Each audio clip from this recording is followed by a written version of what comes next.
Hey, what's going on, everybody? It is episode number 133 of the Audible Farm podcast, and this episode is brought to you by Couchtown Coffee. Couchtown Coffee is roasted right here in Iowa. Throughout the whole episode, we were drinking Couchtown Coffee. They wanted to try it out, and guess what? They loved it. I guarantee you'll love it too. That's my guarantee, not theirs. But trust me, you're going to love this coffee. Go to couchtowncoffee.com, find a coffee you like, make an order, and let them know Audible Farm sent you, and they will give you 20% off your order. Make an order at Couchtown, 20% off your order. That's not my doing, that's Couchtown's doing. Why? Because Couchtown Coffee is that awesome. This episode is also brought to you by Broken Strings. Broken Strings is a not-for-profit organization in Iowa that is a goal of giving 367 guitars away. That's one guitar to one student in every school district. So they're going to hit every school district and give a guitar out to one student in every district. Why? Well, these people might not have the availability to get a guitar or the finances, or might not know how to get a guitar, or maybe it's somebody that wants to try playing guitar and they've shown the passion and the drive to do it.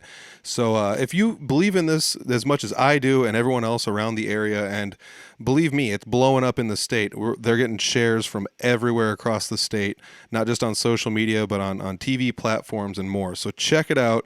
There's links down below. If you believe in this as much as I do, and you think it's as good of a cause as I do and everybody else that's been supporting it, go check it out. Give them a monetary donation. Give them a physical donation. Just give them, if nothing else, just give them a like or a subscribe anywhere on their social media and let them know that you're supporting what they're doing, because it's such a great cause, and I believe in it just as much as the next guy. And I've donated my time to help out where I can, for not just for events, but to help set up guitars and do more. So check it out if it's something you like.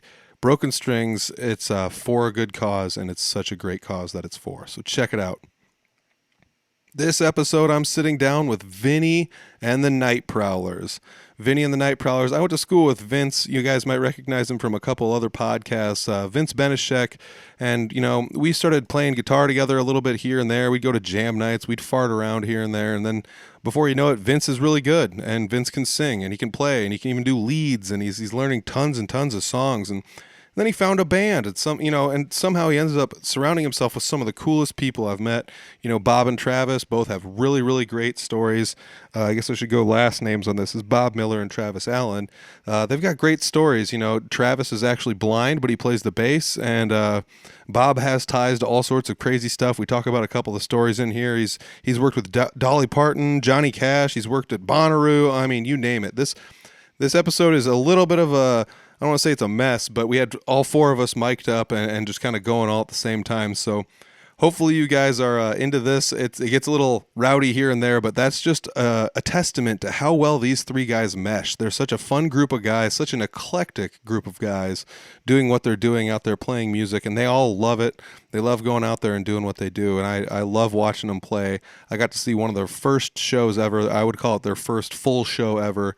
Maybe not, but I would call it their first full show ever. There are videos of them playing last year at the Rockin' Picnic on the Audible Farm YouTube channel.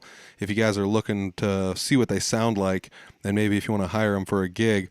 And all I have to say is they've gotten 1,000 times better since then, and I thought it was amazing then. So you should check it out. And I hope you guys enjoy this episode. It's episode 133 with Vinny and the Night Prowlers. It's the Audible Farm Podcast with your host, Peter Stockdale.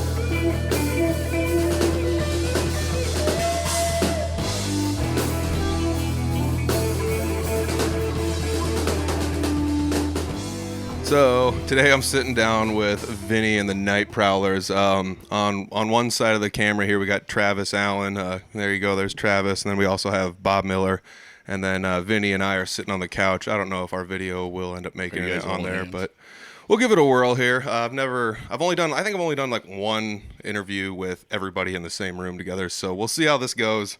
But let's start it out with, we're going to go all the way back to the beginning. Me and Vinny, if nobody's listened to our podcast before, we went to school together, and Vinny said, I play some guitar, and then, we ended up playing some guitar together, and lo and behold, Vinny gets good at the guitar and good at singing, and whammo, he's the front man in a band, I guess. You got a band with your namesake, so. Yeah, it's been fun so far. Yeah, So Vinny and I don't have headphones. I don't know. I just kind of shotgunned this setup together. So we'll see what happens here. But this is mostly going to be about Bob and Travis. And I know Travis, if anybody's watching this on the video, you can see Travis has a stick with him. One of the coolest parts about that is the fact that Travis is actually blind and he still plays music. And so that's... Tries to. Well, to me, that's something that's... And he decided to learn after he lost his sight. Yeah. I'm pretty sure if you've seen one of my past interviews on the show, you'll go back, and me and Peter were talking about it once, and I think I'm pretty sure this is on one of the episodes. Pete goes, "Man, that's so cool. You've got your own Jeff Healey in the band." It's true, though. It's true. Yeah. You know, if I was as good as Jeff Healey, that'd be great. Well, me too, but Yeah. you know, I got all my senses. You know, and I'm not it as was good. funny. I just woke up the other night, and I sleep with my TV on now and then, and that was on, and that scene was on, and he said, "His name is Dalton." Oh, Roadhouse? Yeah, Roadhouse is on. It was like, that made me go back to remember Jeff Healey band. Angel Eyes. Yeah, I mean, there's a bunch of other ones that I would choose. Yeah, I would before choose that. way before that for sure. But still, yeah. that's the one that everybody That knows. everybody knows. Yeah. That's another thing people forget is Jeff Healey was in Roadhouse, and that's Right. like the one way I always explain it. Like, you seen Roadhouse, and I'll be the first to admit I haven't seen Roadhouse. Oh, dude, man, that's a great You're cheesiest missing out, 80s dude. movie you Yeah. ever come across, man. Patrick Swayze, Happy Swayze. Sam Elliott. Sam Elliott was awesome. But yeah, so Travis, blind bass player. It's one of the coolest things I've seen in a while. I've actually seen you play live before. I wish I could see it, but you know, it's a hot mess sometimes. The other end of that is the fact that you're not somebody who's bitter about losing your sight either. You seem to roll with the punches pretty well, so that's something I enjoy about you as well. Thank you, I appreciate that. Yeah, it looks like Vinny's head might be in the frame a little bit on one of the camera shots, but Yeah, he's growing it yeah. out. He's going to shave some Upset back. sideburns in for tomorrow's show. Be ready for that, people. you guys have a show tonight. As this is going to air, it's not tonight, but and as we're recording this, you guys have a show tonight at Bootleggers in Fort Dodge. This is you guys' second time coming around this area to play some music. So how are you guys going about getting gigs these days? Because I remember your first gig was at the Rockin' Picnic here in Humboldt, and that was kind of one of those things where Don't forget our drummer. yeah, that's very true. He introduced him. I did, but He's we'll get to not him. blind. Yeah. But he's deaf. he- No, I'm just kidding. No, but he does get naked when he drums. Like, what is that with drummers? Hey, man? guys. Half naked. You know what I just realized? Just so you know, and Travis, you can't see it, but Bob, if you turn around, there's a New York license plate thing that says Ass Man on it. Bob's nickname is the Ass Man. Seinfeld joke, if nobody knows, but Yes. Well, we don't want to get into the stories of where he became an ass man. No, and that was actually something funny. You sent me a message about that, and I was just like, You do what you're good at. You do what you're good at. I couldn't remember if I ended up sending you that picture or not, or if that's why you sent it to me. But His nickname in Atlanta was Thumper. we had talked about it once, and I remember you. It was a joke from college. I know you were in college at the time, and you brought it up, and I'd never forgotten about it. The Seinfeld skit deal. Coffee's good. But yeah, and when that came up, we were talking about it one day. We were all jamming together, and that just kind of popped into my head. You heard, "Oh, Bob's the ass man." I said, "Oh man, I gotta tell Peter this." Yeah, that was a story that Bob was telling me that we will maybe not talk about today, but maybe another podcast. That wasn't on Seinfeld. no. It might have been on a TV at the time. But Well, as you can tell, these guys are all really good buds. Vince, how did you end up meeting these guys? That's something I've inquired about before, but I talk to a lot of people and I forget a lot of stories. So let's tell it on the podcast. So I guess Bob kind of just fell into place there through Andrea, through Travis and stuff. One of Travis's friends. Bob Andrea was Scott. kind of like, we were like, me and Travis kind of wanted to start a 3-piece. And so that's how Bob came along. He's like, "Oh, I'm a drummer, badass drummer." Yeah. He's very humble about it. But I met just I met him on the bridge at Salt Lake, Iowa. Yeah, I'll let everybody know that Bob is a badass drummer. He is. Been a lot of places. He's Played at Bonnaroo. super cool, super humble. Yeah, played at Bonnaroo, Travis says. I didn't play at Bonnaroo. You thought keep you did. saying that. No, I thought you said you did. no. I worked on the documentary. Okay. Well, that's Another close lifetime enough. ago. All right, we're going to write that down and come back to that in a second. Yeah. But, yeah, Well, I've known Travis my whole life, though. My dad kind of grew up with Travis. They were friends, ran around together, did crazy stuff together. He's a madman. And then I kind of found out Travis was playing music. Started when he first started playing bass because I was home. I guess one summer, I think. It was summer of 2018, I think. Yeah, so it would have been after my freshman year when at I started college. playing Me and my friend Nick Williams. Nick. Yeah, Nick. He goes, let's go over to Uncle Travis' place and hang out. You know, I was like, okay. So we go over there on like a Tuesday night, and I see this like whole setup, a drum kit set up, all these guitar amplifiers everywhere. I was like, what the hell are you doing in here, Trav? Upright I hadn't bass. seen you in a long time. And he's like, oh, we're jamming every Wednesday nights. It's like, dude, I'm bringing my guitar tomorrow. Oh, hell yeah, bring it along. So that's how we started kind of jamming together, and I was, I didn't know shit on guitar at that point. Knew some chords. I could play. I was a pretty good rhythm guitar player. Couldn't do anything else, though. Oh, Bobby Smooth. Yep. All right. I got to give Robert Zahoric a shout out again. Yeah. I know I've talked about him on the show before. Yeah. But that's just kind of how that all fell into place. Me and Travis started jamming a little bit, and then I get out of college. Should say we. Me and Peter graduated together.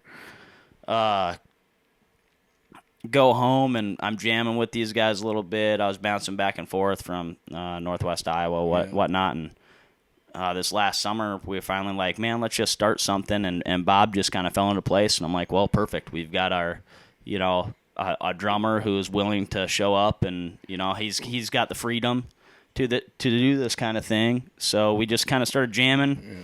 Had jammed a couple times. I want to say I'm pretty sure. Travis says it's the 10th time we ever played together, but I think it was the 7th time we ever jammed together was Humboldt. Was the three of Rockin' those Picnic. times was live. Yeah, so it was like our 3rd time playing live Dare together. to suck. And Oh yeah, I forgot you guys did a couple like in between shows, in between the sets. So Yeah. what was going on is I started jamming with some guys at home when I started this line. I used to have a full gym in my house, and I'd work out with my nephew Tanner and Vinny's brother Willis. So for like all through their high school years, they'd come to my house, and I had wrestling mat. I had 1,000 pounds of weight, and I just beat the hell out of these kids 3 times a week at least. And it was so much fun, and it kept me in shape too. And other kids would come over, and we called it Psycho's Gym, and because I would foam at the mouth when I would lift and stuff, I guess. So these kids call me Psycho, plus what I put them through. And but all these kids would show up, and I'd always tell Tanner, I said, yeah, this one ain't coming back. You won't see that one again. You won't see that one again. But we had some great times and some comedy in there and stuff. But I ended up, when Tanner graduated and he started going to regular gym, this and that, I was like, well, I want to kind of start playing some music. And so I cleaned that room out and ended up just kind of setting up with some couches and things and made it like a little jam room or whatever. I bought a drum set from a friend of mine, Andy, who's my drummer in my other band, Andy Pasker. Ace is the place for your helpful hardware, man. He owns Ace Hardware, Mount Vernon, so I'd give a shout out to him. Nice. So anyway, we're sitting at the bar one night, and I'm like, hey, I'm kind of wanting to just acquire some equipment and stuff, so if people stop by my house, they can just jump on. If you play drums, jump on the drums, or whatever, just kind of open mic thing or whatever. Just anybody that wants to play music, come play. I don't know what the hell I was doing, and I just would learn from others. Where I had some local guys I knew that used to play a lot around home, and it was Merle Fox and Dustin Olfest. So I kind of got to hold those guys, see if they wanted to come jam a little. Very talented guys, and a lot of fun. And then I had another girl, Chelsea Jameson, fabulous singer. She'd probably maybe sit in with a Saturday night show, but Cool. She's one of my lead singers in my Contagious Behavior band. And so she started coming because I knew she was a real good singer. She used to sit in with my good buddy of mine, Joey Sahoric, and his dad, Frank Sahoric, their band and stuff. So I said, well, I know Chelsea will sing. She'll come in. So it just kind of started this big cluster of people always over and it's that. Well, then Chelsea and Andy and Merle and I decided, well, let's kind of just keep jamming together here. We had a good thing going. And then Vinny started showing up, this young punk out of college, and he used to play bass, which is good for me. He's helped me so much. Thank you, Vinny. On how to Hell yeah, brother. be a better bass player. But so Vinny would be showing up, this little kid, and Robert Zahora, a good friend of ours, and his brother and Joey used to have the Magnetos. It was a nice power trio rockabilly band. And then he had another one with his dad. It was Joey Bravo and the Joey Bravo Project. and they played more country and stuff. So, and his dad played harmonica and sings. But anyway, their brother, or Frank's brother, Robert, is a smooth ass guitar player. I mean, he's shy and he don't give himself enough credit. This guy, I mean, he's probably one of the best pickers I've been around. He's pretty smooth. That's why I call him Bobby Smooth. So what's the deal with people being named Bob that are so, you know? I know. I don't know. Let's don't get Bob's head swelled up anymore. It is. We can't get him out of your basement. But anyway, so I started this band with those guys, and Vinny kept coming around, and he'd learn a lot from Robert. Well, Robert didn't want to sing live or perform live with us with Contagious. So that's actually how Olfest came in. And I remember the first show we played at Yox, I had no idea what I was doing. I mean, I was used to playing with Robert. So we had all this set list with Robert, and then Robert's like, I'm not playing live or whatever. And I'm like, well, God damn it. So then we get Olfest in, and we got this show coming up like in 2 weeks or whatever. And I'm like trying to learn all these songs Olfest knows, and you don't know some of the things we were doing with Robert. So we play Yox, and I'm up there like going, no idea what I'm doing, you know, just strumming along. But, you know, we did it. Well, then Vinny and I decided, I was like, Vinny, I told him, we played at Sutliff, it's an outside show, and we told Vinny, I said, hey, why don't you fill in on our breaks? So Vinny would just play acoustic and sing, and I hadn't met Bob yet. And my friend Andrea Scott, dear friend of mine, she's a wonderful photographer. I mean, she's awesome. You can look her up on Facebook, wherever, Andrea Scott Photography. But fabulous gal, friend of mine for years, hilarious. Well, she had this friend Bob that I ended up meeting on Sutliff Bridge one day, and he was a drummer. Bob. Yeah, our Bob. This is the Bob that's sitting with us right now. Right, yeah. So Bob Miller. So I'm like, oh, that's cool, dude. You know, we should hang out or whatever. And then, so Vinny was filling in on our breaks. And then I'm like, I told Vinny, I said, dude, I want to play with you. Because Vinny and I'd play in my living room sometimes. He'd teach me stuff. And we'd learned a few AC/DC songs and shit like this. And worked on some things that he wrote. He's a really good writer and writes some cool stuff. But so then we had Bob come over, and we set up drums right in my living room. And we had this show, the Contagious had a show out at Crown Regal in Lisbon, sorry. And I told Vinny, I said, dude, we should, us three, learn something. So we stayed up all night. We learned 5 songs. I was going on 1 hour of sleep, maybe, if I had that. Went to this show and filled in on we killed it. We weren't 100%, but I'll tell you what, I mean, there's just something just clicked with us three. And it just has kind of blossomed from then. We started filling in on the breaks with Contagious, us three. Bob Miller would sit in on Andy Pasker's drum kit, and then, you know, it's just something that's clicked, and that's what was cool about us. And unfortunately for us, Vinny lives so far away, and we don't get a lot of practice time together. I think what I say tonight's going to be our 30th time of ever playing together. Yeah. And it'll be our 6th time playing live. It's like, you know, but we just don't care. I mean, if we suck, boo us out. That's why I love Vinny always says, boo us out of here then if we suck. Otherwise, fill our tip jar, you know. Last time I was at Bootleggers, or we were at Bootleggers, I guess, I was like, well, if you don't like us, you can always boo us out of here. But if you do, we'll stick around. Right. We got this tip jar in front of us. And you can boogie woogie. Yes. That's probably one of my favorite things about you guys is like when I saw you at the Rockin' Picnic, you hadn't had too many practices or shows under your belt, and somehow you still pulled off like what is actually I would consider an amazing 1 hour set for you know, based on the fact that you only played so many times together. Right. Yeah. And if anybody's looking for that set, it's on the Audible Farm YouTube channel. Just don't listen to the bass player. No, I mean, I go back and listen to that, and you're usually more hard on yourself than most people. Most people don't hear those things, you know, most of the time, but you catch them. And the good thing for me, I think, and for Vinny too, it's helped both of us. Bob's an old hack at it, but him and I think it's helped us listening to it, especially Vinny with his singing and stuff. I mean, he's always been a natural front man. He loves to be showing off. I wish I could get to where I could move around, not be so robotic, because I'm up there trying to count or remember what I'm doing, not have squirrel happen where I'm like, hey, where am I? Oh, wait, I'm playing now. Yeah, not walk off the stage exactly. or something. Yeah, exactly. Yeah. So, and I don't know Vinny's over there giving me Gene Simmons tongues and humping my leg. You know, I'm just standing there. I have no idea what the hell's going on. But I am enjoying it. Yeah, I can feel the energy. So, Bob can probably tell you a little more of where he came from. He was coming back and forth between Atlanta. That's the thing. That's the thing about Travis. He keeps forgetting that he's not even 3 years old on the bass. Yeah. Like, it'll be 3 years this coming summer. Yeah. And you're freaking blind, dude. I know, and that's we were talking about on the way up here. I told him, I said, it's all about the feel, man. Well, this kid did a great job. Well, Chuck Franks my ex-girlfriend Carrie Clark, she's a beautiful lady too, wonderful gal. Her uncle I used to go down and kind of jam with little because he's really good on guitar. And he was telling me, he said, you want to play this thing so much that you can lay in bed with your eyes closed and you can play every note. And I said, dude, I already am. Yeah. Blind. But it ain't like I can look down and know where I'm at. So I got to use, I had a local company, Rickard Sign, shout out to them guys, Rickard Sign and stuff. They've always helped me back. I used to airbrush bikes and stuff, and I'd have them guys cut me stencils now and then stuff when I didn't have my vinyl machine. Great group of dudes there, and Logan's around, he's Tanner's class, 2 years. He was mine. Oh, was he in yours? Yeah. Yeah, that's right, he was. He was 2 years older. Well, I was in the wrestling room with these guys, man. I remember Vinny one time, we were running walls and stuff, and Vinny's puking, and I knew, I said, this kid's been out partying. I've been in the wrestling room after partying. And he comes over to me, and I'll never forget, he comes over to me, he goes, man, coach, thanks for not letting me quit. And I said, dude, there ain't no quitting this kid. I could see it right then. And we've always said he has brass balls, man. That kid, we went to an open mic, and who was that, Eric Burton? It was Kevin Burt. Kevin Burt. Yeah. Oh, yeah. Yeah, he goes up and he goes, I brought my bass with me where I'm just like, but I'm going, no, I'm not ready for this. And Andy was with us because Andy was thinking about maybe sitting in on drums, and he was still going, Andy used to drum back in high school. Well, then he got back into it. And because I asked him, about it, he goes, I got a drum set I'll sell you. This is where, up at Yock's Landing at the bar we're going to play at Saturday night.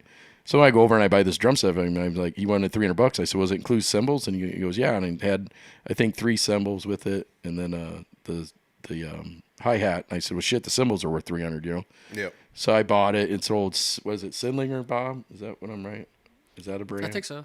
Slinger, yeah. Slingerland. Yeah, it's an old Slinger, So, and Andy hadn't drummed like 20 years. So then got him back into it. Now he's like, God damn, I got 3 drum sets and all the 2 cajones and all this. He goes, man, you got me all going crazy now. I'm like, well, that's beautiful, man. That's what music does to people. And, case in point, I mean, it's not on camera, but my basement is, it's got a little bit of gear in it. Let's just say behind you there are 4 4x12s. Let's man, keep don't it let Vinny. Let's keep it on the DL. Don't let need Vinny everybody plug knowing into how much those. crap I got hanging around here, but I just had to buy a $1,000 subwoofer to quiet Vinny down.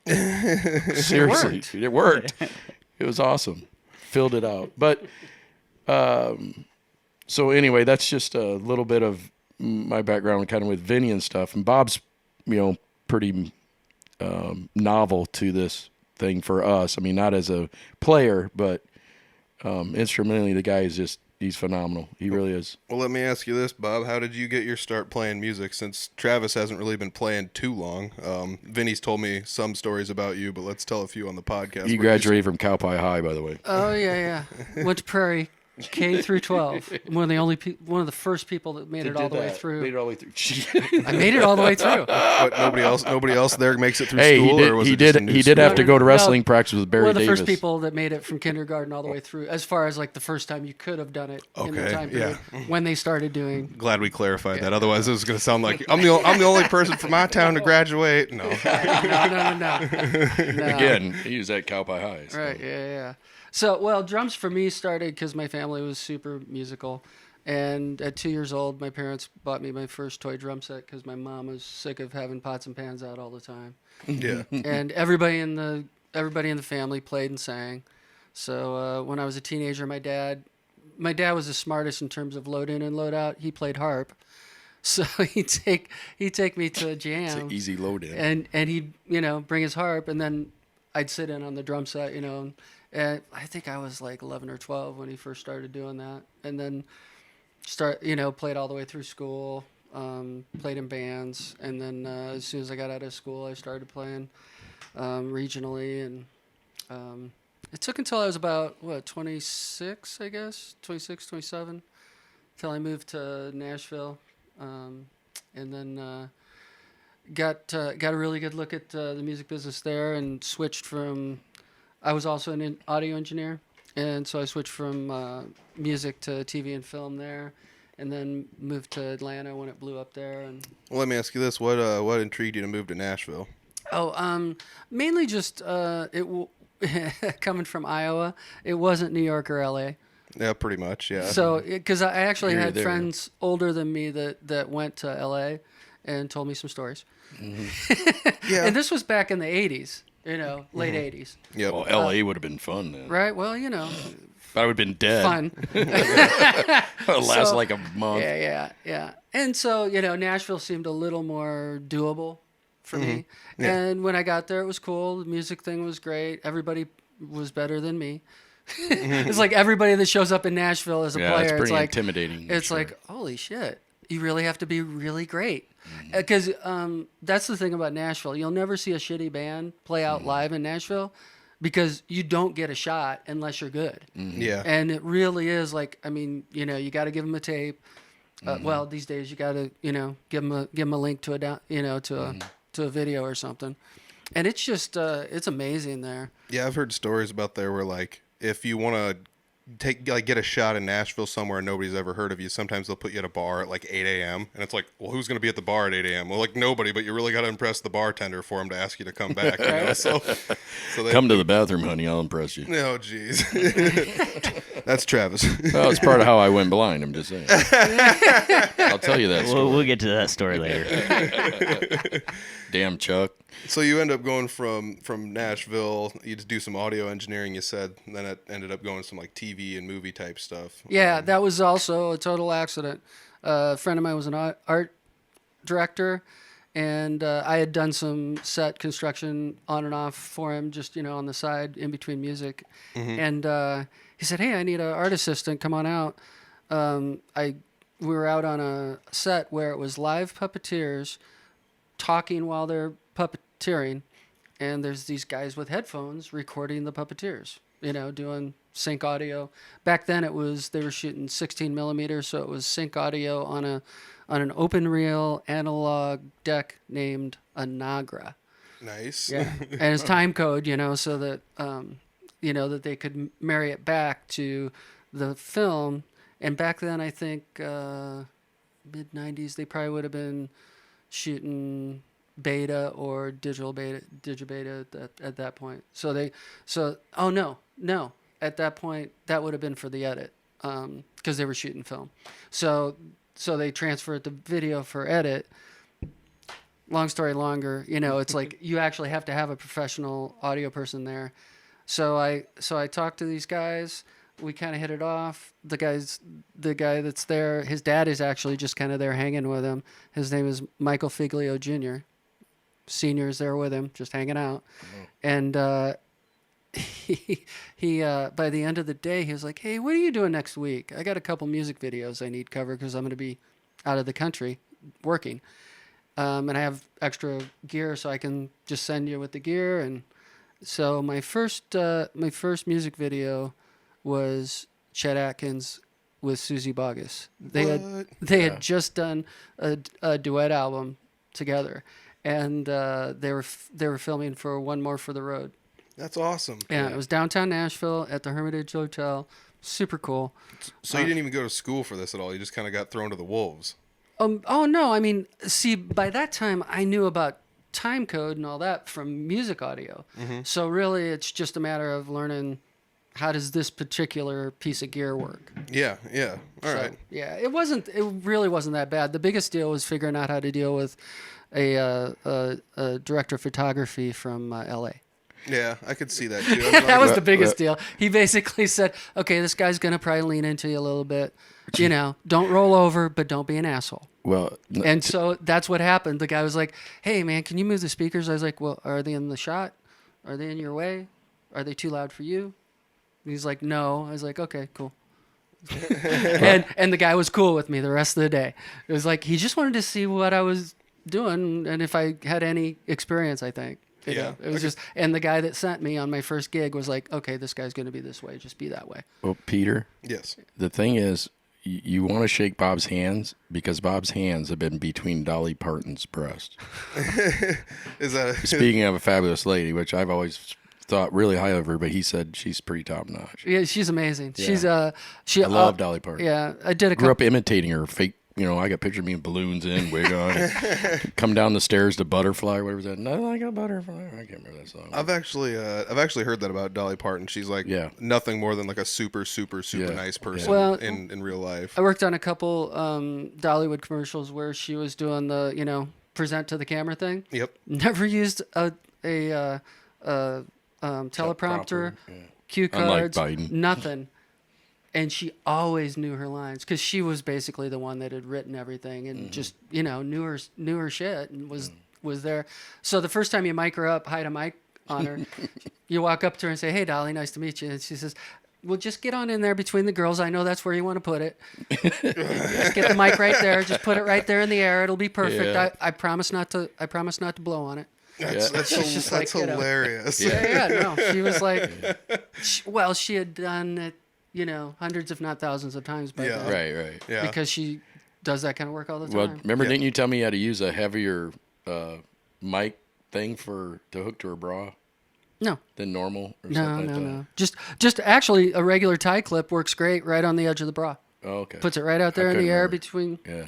Yeah, and for people that don't know anything about like micing up people for that kind of stuff with like lapel mics and such, honestly, that's where it's going to go anyways. It usually Right. goes right on the chest. If you're wearing a suit jacket, it goes right between your chest. And I mean, if you're guy or girl, whatever. So we're not talking like he's getting all pervy on her and putting a microphone between her boobs or some such. His but, he's nickname's Ass Man. I mean, yeah, come on. not boob man. That wasn't my nickname back then. I do want to go on record and say I've been looking forward to getting Bob on the podcast because I know he's got all these Oh, he's great friggin' stories. awesome Yeah. stories, like musically and with all then these different people. he So was this on- is badass. He to did me, the video. to just sit I here know and some of them listen. stories I haven't heard yet, and he was he did the video for Long Hair Country Boy, right, with Charlie Daniels. Yeah, when he redid it with Hal Ketchum and Barry, what's his first name? John Barry.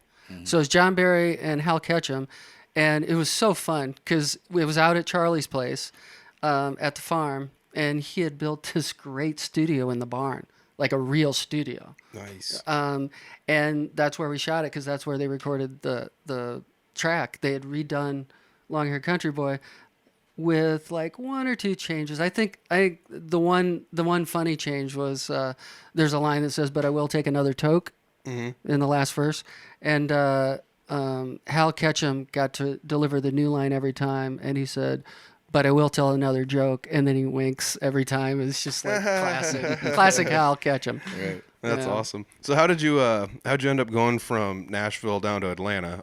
For people that don't know, Atlanta, the music scene down there exploded in like the 90s. It would probably be like the early 90s. And other people, that's where Ted Turner's, based out of. There's lots of money down in the Atlanta area, even though, a lot of people might turn their nose up at it. But like I said, I mean, there was a lot of rap metal bands and things like that. A lot of like the new metal bands starting out there in the early 90s and stuff like that. So it did have a lot of traction, even if people don't know it. I had made the transition to TV and film by then. Mm-hmm. And by the time I moved to... So were you working for Ted Turner? No, he's working for Tyler Perry. Actually, weren't you? I did work for Turner and... Oh, really? Didn't you work for Tyler Perry too? And I did a lot of sports once I got to Atlanta. I did a lot for ESPN, football, a lot of collegiate sports. Oh, cool. Cool. So setting up the hoop mics for the basketball, setting up the bubble mics, the parabolics, Yep. for football and soccer, and we did it all. We did football, baseball, basketball, women's softball, women's basketball, gymnastics, volleyball, you name it. We did all the collegiate sports that they put on ESPN, ESPN2, Well, or here's what- ESPNU. I'm going to say this then. Don't give me crap about my modest podcast setup here. Then. Now knowing Yeah, you're an it's- absolute It sounds pro really at this. nice here. It's great. It does sound nice, but it's great having a sound guy like that as your drummer. I mean, he makes us sound better. Not only his drumming, but his mixing abilities and stuff. Well, it's kind of fun. He's 'cause real we've been- kind. He always says, "I'm real kind to the bass player." I don't leave him hanging out there. But yeah. It's fun because I still have some of the location gear, so it's really easy for me to multi-track a small band like this. Just plug into the board and. Well, and it's and really record helped. It's really helped recording our practice and stuff for me, who's probably the least talented of the group, I guess, or whatever, to help me. Because it's hard to, when you do a cover or something, or even your originals, it's not like I can tell Alexa, "Hey, play Drive Me Wild tonight," because it's not recorded. So now that I'm recorded, I can, shoot them Bluetooth from my phone up to Alexa, and then I can practice along with how we play things, you know. So it makes it a lot easier when we get back together because we don't have a lot of time together, you know. But it's just weird how we can get together, and it's just like, I remember one time I told Vinny, I said, you know, I've always wanted to play Voodoo Child. He goes, I go, what's the bass chords? He goes, it's E and G, and then there's like C and D, I think, or something. I don't know. And I said, all right, I'll just try to follow you. And Vinny's over there, goes, give me a minute. And he's got the volume down on his guitar, and all of a sudden I hear him, he shakes his head or something. I don't know what you did. And then all of a sudden he turns his volume up, and it's like, wink, wink. I'm like, oh, shit, this is on. And we ripped it, man. I was like, I felt like I was King Kong. I got done. I go, dude, we just kicked the shit out of that song, man. I've never played it before. And it just clicked. Somehow we can not be together or whatever and get together. And it's like, we just feel one another. It's weird. Yeah. Man. Well, and the more we play together, it's the better it's getting. Well, Really. you know what it reminds me of, and it reminded me of it because we did things so fast to begin with. Right. When the thing that I love to do outside of the band sometimes is to show it up at a jam, play with people I've never played with before, songs I may or may not have Love jam heard nights. or don't know. Yeah. I'm That's what I wish I'd do more. I'm going to try to do that this summer. Now that COVID's hopefully over, but. Yeah, but it's just, you know, and it feels fresh like that, even though now the songs are starting to get, you know. Well, we Kind have of So- monotonous a little bit, but that's why we try to continue to push. Like Vinny's like, I just want to like nickname him SpongeBob, you know, Benyshek or something. I don't know. 'Cause he just like learns stuff so quick. He's just got that Yes. kind of mind, man. It just drives me nuts. Because I'm over there and I feel dumb because I'm like, tell me that again. It's like 3 chords or something. He's like, dude, it's A, E, A, G, D, A. And I'm like, all right, hang on. And I'll be like, what's that again? You know, and I'm like, it's just like, and he can rip out. I mean, he just learned "Oh Well" the other day and was like, By Fleetwood Mac. yeah, dude. I'm like, he's like rips it out. He sends me these little videos, you know. And unfortunately for Bob, we got to get Bob up to date on getting him an iPhone so he can have full length videos sent to him. But so Vinny sends me this stuff, and I'm just like, and I love it because Vinny's just, you hear Vinny going, yeah, you know, he's like just having a blast, man. That's what I love about him. The kid it's great. Hey, So- I want to let it be known that I learned Voodoo Child from Pete here. Oh, sweet. Guitar and Nice. bass on the Yeah. fly.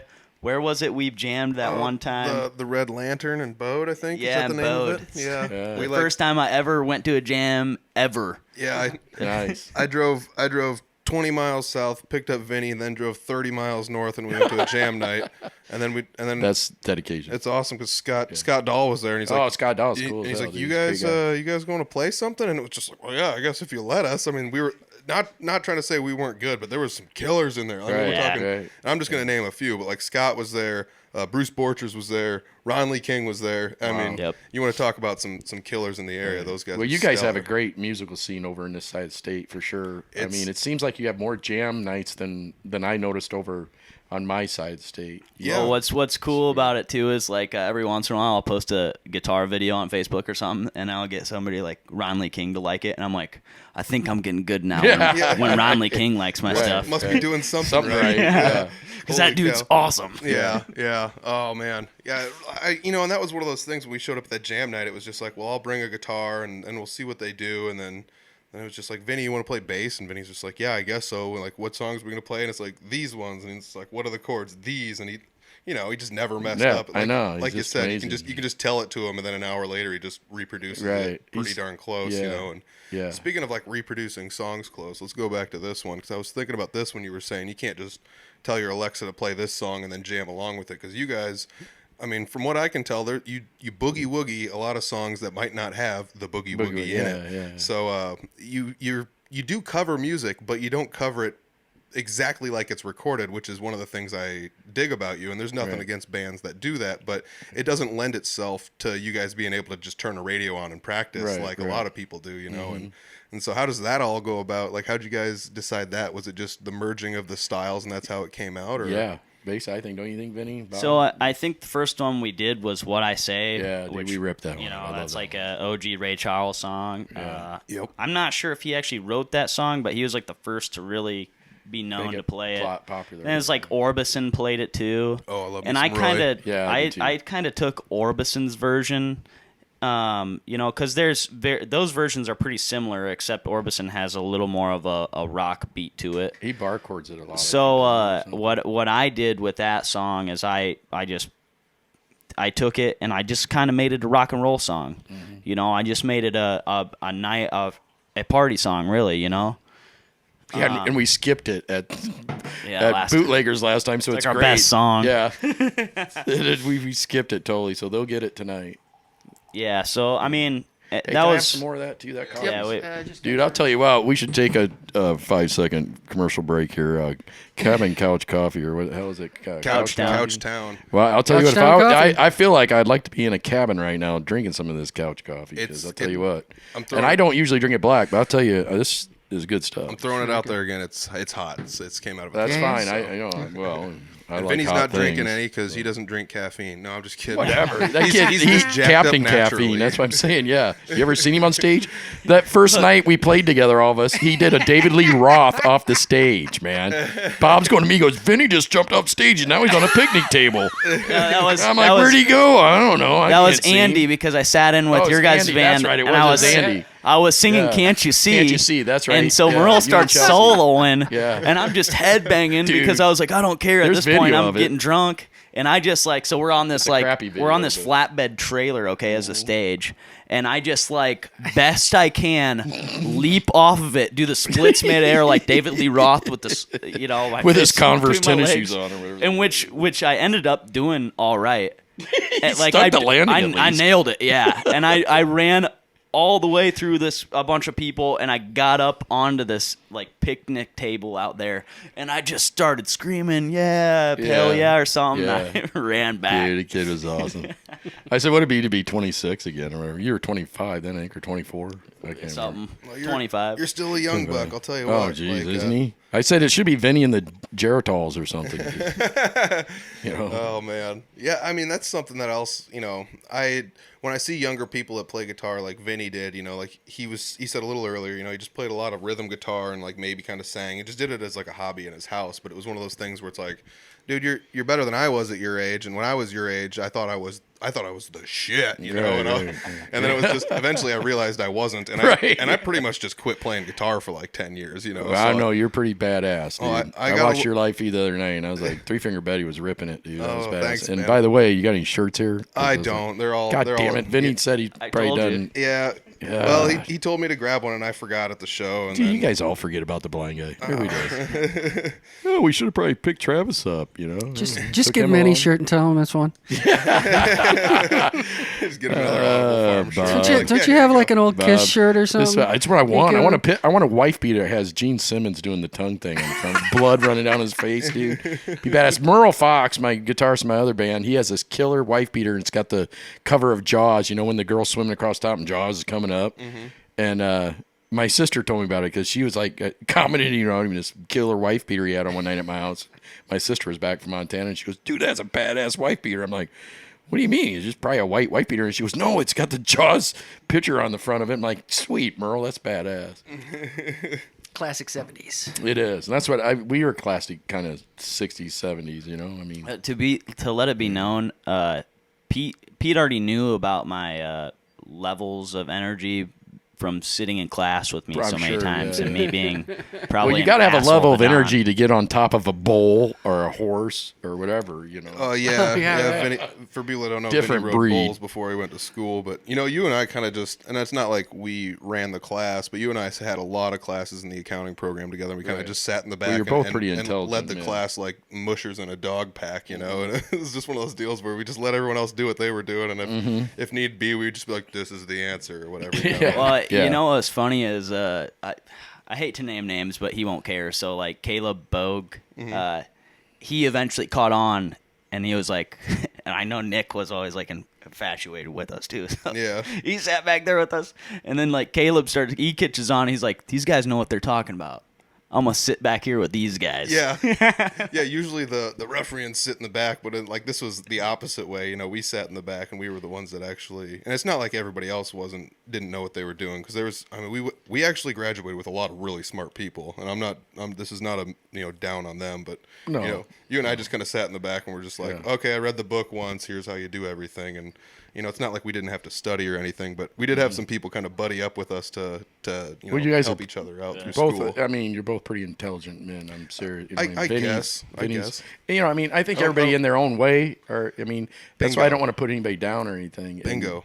And, and not to get off subject or anything, but I just lost my first cousin this last week, and he was a hell of a drummer and played guitar, and he just was in a bad place, and then he hung himself Tuesday this week. So I've had a pretty rough week, and I got to leave Sunday to go to Kansas City to go to a funeral for him on Monday. He just turned 50, and it's just, it just sucks, man, because I started playing music, and I was going to go down there in May, we were going to play together, and it's just, I just want people out there on this podcast, man, if you're down or you're feeling bad, I mean, trust me, I've been there. Christ, man, what I've gone through, I've lost my vision, and that's a tough pill to eat. And we all have our problems, but man, just reach out or you lost your vision as an adult, not just like started in 2008, 2015. Not just like born blind. I mean, that's the one thing that blows my mind about you is how positive you are. And I try to be, man, dude, but I have my dark days. Trust as an me. adult, I would be so upset. I'd just be bitter at everyone. And like I said at the beginning, like your outlook on life is one of my favorite. Well, things. you have two choices, man. Two roads you can go down. It's very true. So, and I just look at it as, man, everything happens for a reason. And to me, it was whatever powers to be there are in this universe or wherever are saying, I've got to take your vision from you for you to be able to see what you're supposed to be doing. Yeah, it could be. Yeah, I mean, you know what I mean. So now I didn't do artwork for almost 3 years, man. I was so depressed, and I drank real hard. I almost killed me and another friend in a car. It would have been my third drunk driving and stuff, and that's when I went sober, man. And I was like, alcohol. There's two things that don't go well together, and that's alcohol and not giving a shit. That's true. All right, and then I'm like, I can kill myself, all right, because that's this and it's just like right now I'm thinking about my cousin. I mean, he don't know how many people he hurt and left behind. How many people truly loved him and stuff, and then you got to think of them things, man, because trust me, I've been down there. I mean, that's why I don't want to I want to have a gun for protection, but then there's sometimes I'm like, dude, I might use it on myself. Yeah, some you of know that, what I mean? So, like you said, it's very important for people to know that, like, there are people out there that care about you. Well, and life truly is worth living, man. And sometimes it doesn't feel like it is. Trust me, man. I know I've been there, and it's like you have to find an outlet or things that keep you busy and keep your mind, or set small goals. Don't work about big ones, set small ones every day or whatever you got to do. Get yourself exercising, get involved with things or whatever. And unfortunately for him, he was stuck out in a small town. He didn't have his license yet. I'm like, dude, just work at making small goals. Get your license back, get your freedom, start jamming, get on your drums and start writing. He was really good at writing, songs and things. I said, hell, maybe my band will cover a few. Send me stuff. So he used to send me little videos I'd share with all these guys on a chat. We still have those. Yeah. We still have those. Yeah, some riffs and stuff that he'd rip out now and then just to share with us or whatever. And I was looking forward to these guys meeting him, especially Bob, because how drummers all like to, they just have this connection, and yeah, you guys are the diamonds in the rough. So I had airbrushed this drum set for him years ago because he, I bought him this Rogers drum set when he was up living with me, and I got him back drumming. Well, then I took it all apart, polished all the rings and everything, and then I airbrushed this drum set up for him, and God, he was back at it, and he ended up getting in a band, Pull Tab, out of Kansas City. They were together for a while, and it's just that he got on some drugs and had problems with that, and it's just those demons he couldn't, I don't think, could beat. But it just sucks because you lose this wonderful, talented person that I don't know why. It's just it's mind-boggling sometimes. And I feel like when people have those issues, it's just as simple as communicating them. And I tried to communicate as much as I could with him. I told him, I said, man, I wish geographically we were closer, and we could, especially now that I can play music. My whole life I was just inspired. He didn't realize how much I looked up to him, because he used to, love, looking up to, he always looked up to me saying how I'm so talented and, my art and stuff back when I was airbrushing and stuff, because I was doing this photorealism and painting all these kick-ass bikes, and all this, and it was going great for me. And then all of a sudden, the rug got pulled out from under me, man. Yeah, I mean, it's like the onus shouldn't be placed on one person or one Right. specific thing Yeah. either. You know, it's like you tried your best to communicate, but it's got to be that two-way street. Yeah.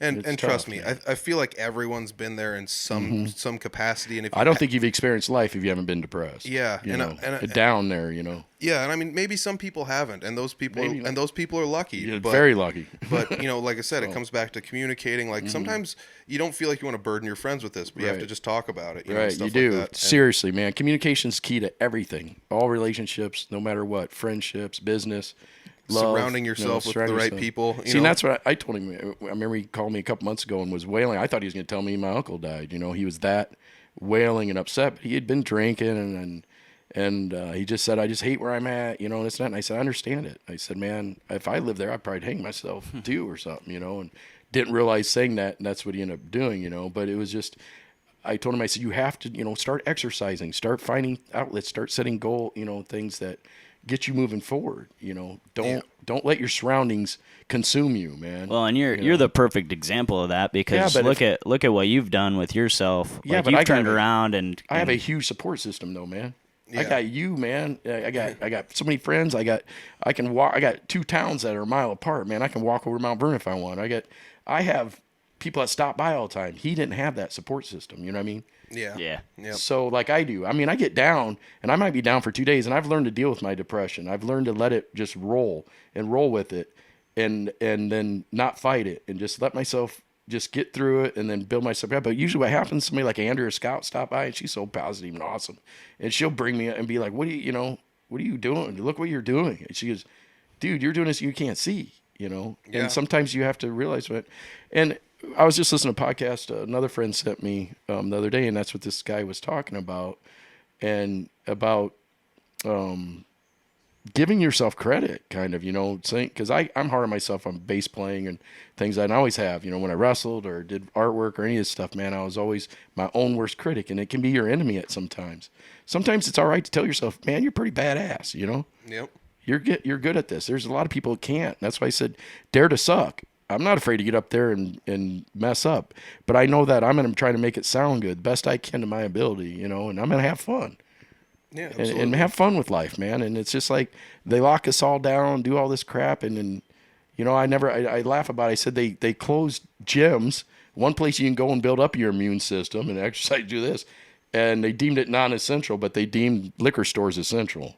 Oh yeah. Yeah. You mean, come on, man. What are you doing to, you know, Well, mental health issues, all this is just sad, man. Well, that's the PSA for today. I guess we'll put it Right. on this podcast. But it's just reach out, talk to somebody Right. if you can. You know, just know you're not alone. I know these are all cliche, dumb Yeah. things that people who It just are sucks that we got to depressed- keep reminding everybody of this. Yeah, and I get it. Like when you're depressed, you don't want to hear that crap, and somebody's Right. just like, take vitamins and sleep Right, better and drink right, some water. right, It's like get out of town, dude. You don't understand, you know. So Sometimes they just need a frickin' hug and told that they're badass, you know. yeah, exactly. You're worth having around, man. Well, and the cool thing is, man, is like what you've done, like getting back into your art stuff, is freaking sweet, you know. Yeah, like what you do is Yeah, let's touch on that for a second. I'm talking to Vinny the other day, and Vinny says he's over at your place one time, and you're cooking food, and you're Yeah. blind. Well, I've been And doing these food prep videos. They're pretty hilarious. Vinny's just like, how in the hell do you know how to cook fettuccine Alfredo with chicken in it or some shit like that? Dude, It was crab and shrimp. Yeah, crab and shrimp Alfredo. That was good, dude. Yeah. Yeah, dude. But But I mean, it's muscle memory, a lot of it, and you know, and then, you know, timing. You've cooked forever. You know, I'm 48 years old. cook by I've been- smell too, maybe. a Yeah, little yeah, bit. and just sense, and then sometimes you got to burn your hands, dude. I've burned a few fingers too, and it sucks because I've always doing this crap. Like the other day, I was running my belt sander, sanding some of these little quarter-inch copper tubing. I pinch the end, and I make them into eyelashes for these eyeballs I'm working on. And I got to grind the pinched ends off, you know, round them a little bit. And I'm on my belt sander, and I'll catch my finger, this and that, and it burned through one of my good calluses I have built up. So then we got practice that night, and I'm bleeding the other night, and I'm like, yeah, dude, blood on the string, sweat on the brow. We're bringing this music the only way we know how. Fast, hard, just like making love. Sometimes you got to slow it down and think of everybody above. I don't know.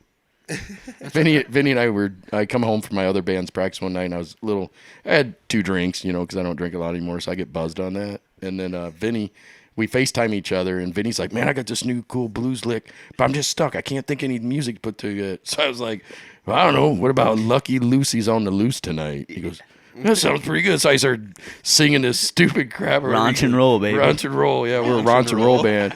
So I just, he goes, slow down. I got to write this down, man. It's like, and the next thing we know, we had wrote this song together, and he put it together. He put, It's like literally it's midnight. And we're so then both drunk poor on Bob's got to FaceTime. come in. Bob's not on this, so Bob shows up. We're like, yeah, we got this going on. Bob's like, yeah, man, okay, So I love Bob. Bob's always like, yeah, man, okay, man, yeah, it's good, it's cool. He's always so laid back and just happy and that's true. From what little I've met of you, Bob, you seem like a very relaxed and laid back kind of person, and it's crazy to say that, like, just from the couple stories you've told us today, that, like, you could be big headed about yourself if you really wanted to, but you're not. I was only along for the ride on those things. but one of the coolest things that I was along for the ride on was I got to work on the music video for Hurt with Johnny Cash. Oh no! You never told me that, dude. At That's the house. awesome. Yeah. No shit. Yeah. God damn, I didn't know I was with such a rock star. Oh my gosh, That was a You're music at video a whole thing, new too. level of rock star with me now, Bob. But my favorite part of it, because I didn't get to meet Johnny, he wasn't feeling all that good that day. But when I walked in, June came over and walks right up to me, shakes my hand. Hi, I'm June Carter. Welcome to our home. And that's she's just nice. the Yeah. sweetest thing. Love it when you hear that and, about these and celebrities, man. assumes you may not know who she is. Right. Yeah. Well, I don't know who June Carter Cash is at all. Right. Well, she's just human too, I mean, but just the sweetest it's thing. nice when they're humble and nice like that. That's really cool. And if you look at that music video, there's that one shot of her up on the stairs behind Johnny. And she's just kind of looking down like everybody thought he was going to go first, including June, obviously. But Romanek, the director, just asked her to go up and stand on the stairs behind him, and he just rolled some film, and that's an insert shot that is like one of the biggest, it's amazing. Yeah. And then just a few months later, she dies first. And then John and John Jr. go in the studio across the road from the house on the lake. There's an old writing cabin, and they had turned it into a studio by then, and they spent every day between the day that June died and the day that Johnny died recording music. He and John Jr. Oh, So and you've already heard a lot of the recordings. What album did he put those on? Was that Well, the same one as it her? was a bunch of stuff that was released later after later. he passed away. Oh, okay. Yeah. Yeah. That And there's a lot of stuff that's still it's like just amazing cover though of her, and he sent it. The story I heard is he sent it to goddamn, who wrote it? From 9 Inch Nails. Yeah, Trent Reznor. Trent Reznor, yeah. And Reznor never really took time to listen to it or something. Then he finally did and was like blown away, I guess. Yeah, I I had something. Actually heard that story too. That when he listened to it, he was just like, "Oh my gosh!" God, I can't believe that you turned what I did into this. Right, right. And it's, I mean, I couldn't listen to it right now. I'll start bawling, you know. But it's just the way he put it and his voice, and it was just like, wow. Because lyrically, it's such a turmoil song. You know, I mean, it's really very well written. When he pours the much goblet, better than WAP. When he pours the goblet across saying. across the table, Two Live Crews, and I so think it's pissed that right line. I think it's that line. You can have it all, my empire of dirt. Yep. Yep. It's That's just a great song. Great line. Great line. Yeah, absolutely. as laughing well at, Vinny? known. Two Live Crew is so pissed right now. You've been on this fucking rant all serious, week, man. Well, it pisses me off. I mean, I don't mind. You know, I'm not going to I'd never want to suppress First Amendment, and I don't want any artist ever, because I'm an artist, man. Write what you want, sing what you want, but don't push this as the narrative of this is what we want our young girls to look up to. We want our young girls to look up to the lady that fucking created Aunt Jemima. She sold her recipe and was the first black millionaire woman in this country. You know what I mean? That's what you should be inspiring to be. You like that or whatever, I guess. I don't know. For all that don't know, Travis is like I'm pissed sorry. that WAP won whatever. Grammy or Yeah. whatever it is. Yeah, Song of the and year. so he's just like, Just man, something there's about still, our culture. there's man. still songs that got looked down on back in the day. That Well, I bet Vanity those guys are Six, people man. are pissed. But you guys are young, man. But Bob probably remember Beverly Hills Cop. You know, the song written by Prince and his backup group, Vanity Six. Nasty Girl. they pulled it off of they printed like maybe 1,200 presses of the record, and then they pulled it off because it was too extreme or too risque or whatever. And you re-listen to it, and it's like she doesn't say fuck or anything like that in it. It's beep or beep. Right. Sorry. I mean, and I don't like those words either and stuff. But I mean, that might be the first beep ever on this podcast. Well, you're going to get it from Travis. I might leave it in there, but we'll see. We'll see. I mean, and I'm not trying to say it as a derogatory thing or anything. It's just the frickin' truth, man. I mean, come on now. What do we want? Where are we wanting to go with all this? It's like, yeah, I do believe there's a lot. 2 Live Crew was over the top, but this is the Grammy Award winning thing, And 2 Live Crew is 2 Live Crew. It is what it is. It's like Afro Man or anything else, I mean. And it's like you look at some of that old music that is pretty bad, if you listen to it. But if you first if you read a lyric sheet, right? Yeah, you would be like, how do we get from Johnny Cash to this? I don't know. I'm really not straight on how we got derailed. My rant. Travis started ranting, and he mumbled into the mic, 2 Live Crew is pissed right now. And I lost it. I lost it. Well, I'm serious, man. They're like, where's my Grammy at? Let's swing it back around to Bob again here. Yeah. Bob's stories are better, the music Travis. Video thing. He's doing the TV and audio thing. I wrote down on here. We mentioned it earlier. Bonnaroo. Let's hear some Bonnaroo stories. Okay. How did you get involved with that, or like what did you do there, or? It was when I was still living in Nashville, and there was a company called 3 on the Tree, run by a director, Danny Clinch. And I got hired as the audio guy for like the first couple of years that they did the documentary for Bonnaroo. Okay. So got to see a lot of interesting meetings and things like that. Let's see, Trey from Fish, when he met what's the guy's name from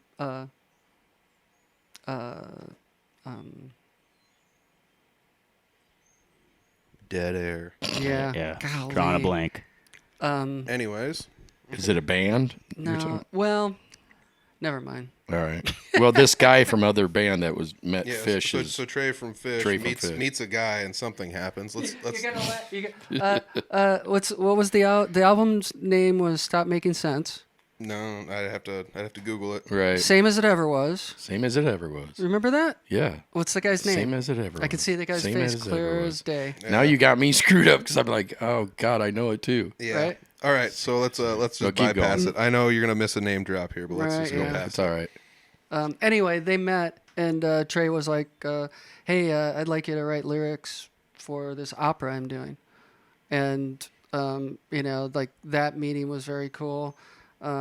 Just got to see a lot of stuff backstage, and during that time, I'm also a still photographer, so I was taking a lot of back then it was film, it was Ektachrome, in a 35 millimeter camera. It was crazy, and that was the year that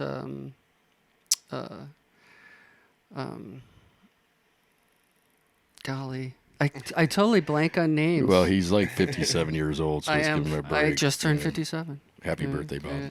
I'm not spanking. Well, I'll forgive you for forgetting names after hearing half the stories of all the stuff you've done, because you've done a lot of stuff with a lot of famous people. No kidding. Yeah. Well, I just really enjoyed having access. What I was going to say is I really enjoyed having access to take pictures behind the scenes, that kind of stuff. Mm-hmm. Yeah. It was just really cool. What year was that Bonnaroo show? Well, it was 03 and 04 were the first two, and then I took a year or two off and came back a few years later. Oh wow! Yeah, so that's really cool. It was kind of early. Bob, tell him too. Who was it? Was it Hank Williams? The only one that wrote you guys a thank you. I always thought that was pretty cool because I'm a big thank you writer guy. Oh, I wish right. more people did well, that. One of the only people we did a show for CMT where Hank Williams Jr. was taking other musical artists out for outdoor adventures, and the first one was Leanne Womack deep sea fishing. That was fun. Cool. It was so. He got sick, didn't he? It was so funny. No, they didn't get sick. No, but half the crew right, yeah. got sick. But I was loving it. Like we went out 20 miles to. Oh, sweet. To deep sea fish and and then he took a younger artist, Joe Nichols, out to turkey hunt out in Paris, Tennessee, where he has a spot. And so after those two Pilots or whatever. yeah, they were the two pilots of the show, I think. And it was kind of a short run show if they did it. But anyway, long story longer. All of a sudden, like they had tracked everybody on the crew, their addresses down from the production company. And he like sent thank you notes, handwritten thank you notes. Yeah, it's pretty awesome. It was I love just, that. yeah, it was I really do cool. too, because in today's world, everybody's, to me, I mean, that means a lot. That meant that person took the time to sit down, think of something to write to you, this and that, instead of just texting you, thank you. Dude, even if it's just a couple sentences. Well, that was Right, before exactly. that was before texting. Yeah. That was in the 90s. Well, of course, but I'm just, and that's what they did. But I mean, today, that's what everybody seems like they think they can get away with, I guess, is just, oh, that's enough, thank you. It's, Believe it or I not, in the band Three Finger Betty, I sent the CDs that we had. We made a bunch of CDs, and I started sending them to radio stations. Right. And I said, hey, I got here's the radio safe track and all this other Yep, stuff. yep, and then I wrote, thank you very much for your consideration for even just like picking this up and looking at it and all this other stuff, and signed my name on it and the rest of Three Finger Betty underneath of it. And I sent them out to all these radio DJs, and exactly like you said, Travis, there were a lot of people that were actually like, I can't believe people are actually handwriting thank yous just for sending this stuff out. Even I didn't charge anybody a dime to send it to them. It was just one of those promotional type deals. But and they'll always remember that, man. Exactly. And I have people come up to me on the, I'll send a thank you to you or this and that. And my mom's good at loading thank yous. And I mean, funny with me now, it's either like Egyptian hieroglyphs you got to try to decipher. Sometimes my mom has to write what it really says underneath it, because you should try closing your eyes and writing sometime in a straight line. So I've got this like card, the index card that I got to go down. I'm like, and I'll usually have my mom help me or somebody there, and I'll be like, okay, am I good there? Yep, you're good there. So I'd have to write some more, go down, and it probably looks like a 2-year-old did it. But my mom always like confetti bombs them and throws stuff in there, and they got these cool little butterflies that you push together or whatever, and when they open the card, the butterfly flies up. Oh, cool. Yeah, and I've had so many people come in and say, man, that's so cool, them butterfly shit. It's like, I know, I'm going to buy a bunch more. I wish they had like frogs and other things that could hop out at you or something. But it does. I mean, and it means a lot to me when somebody comes up and say, man, you didn't have to do that. And I said, well, you didn't have to buy me dinner, or you didn't have to come help me do that. I mean, I think that's this world needs a little more of, is this gratefulness, just, God, let's move forward. Especially in this disposable social media time. Yeah. Because like you said, nowadays you can just pop a text out there and be like, it's good enough. And some people don't even do that. And I mean, like, there's even, once again, I'm not pointing fingers at anybody or any bands or anybody for what they choose or do. But I've noticed, I've taken very good note of the bands and musicians that not only say, I'm playing at this show at this venue, tag the venue in it, and then tag all their band members or something like that. And then when the show is over, they say, I had a great time at this venue. Thank you for having me. And they'll tag the venue again, so they're giving the proper respect to not just promoting their show, but thanking the venue, tagging the venue so people can. Well, without those venues, there's not us. Bingo. That's exactly where I'm going with that. And it's, You know what I mean? And some of them venues have to pay really good money every year to be able to have you there. Exactly. Yeah. And people that don't realize that, I mean, go support your live music, because these bars are getting nailed with a lot of money to have you there, which rightfully so, I guess. I mean, every artist should be able to get their just due. I don't know how much of it gets back to the original people, that songs we might be covering or this and that, but just help support those places that are having live music, man. It not only helps support artists like us, but it helps support that small business. There's very few venues that can get away without doing the ASCAP BMI etc. thing. Yeah. And I've played at a few, and some of them are no covers at all, and so then you end up with a completely different set of bands that get to come through there, which is also kind of nice too, though. It's like the original bands sometimes get lost in the wayside of all the cover bands, because everyone wants to hear cover bands for the most part. So I mean, I've been pretty appreciative of every opportunity everyone's ever given me. I always say thanks. I always tag people. I always try my best to help promote people and things like that. And I mean, it's kindness, man. Sometimes kindness is a thankless job too, though. People don't. Sometimes people don't even know it or appreciate it, and it just is what it is. Well, though, I'll tell you what. Before I got this stick, I was stubborn about it, because I was like, and I'd be in a bathroom, feeling along a wall, trying to find a urinal. And I'd have 10 people walk by me, and they're probably going, dude, that's that guy's on. What's wrong with him? Then finally somebody would stop me, hey, do you need help? And I go, well, yeah, I'm blind, dude. I just need to find a urinal before I pee in this garbage can. I'm just like, it's getting close. And I don't care where it's at. I'm going to pull it out, And that's Simon, what are you going to do? Arrest blind guy? Go ahead. You have to deal with me in jail. Have fun with that. But it's like, why did it take me getting a stick for people to be kind to me, man? Now they open doors for you and they go out of their way. I said, why can't you just do that for everybody, man? It's not that hard. Exactly. You Yeah. know? I mean, and my whole world changed. There's like people love going to concerts with me and stuff. They're like, man, people just got your way. And I said, I know. I'm like Moses. Yeah, it's like, dude, Just we pour the straight up water. just make your way to the front at the Sammy Hagar show. Oh, dude, tell that story. That oh was my funny as God. hell, dude, man. Oh, dude. all right, Vinny, let's hear it. Oh, dude, I love it. So Travis, Chad Thurn, he graduated with Travis, Old and Thurner. I go to Sammy Hagar in Fort Dodge, okay? And we're making our way up there, and we find a spot pretty close to the stage. It's after Vince Neil, before Sammy Hagar and the Circle come on. And we're standing there, and me and Thurn are looking straight ahead at the stage. I don't know where the Travis stage is can't see, is looking probably about a 30-degree angle to the right of the stage.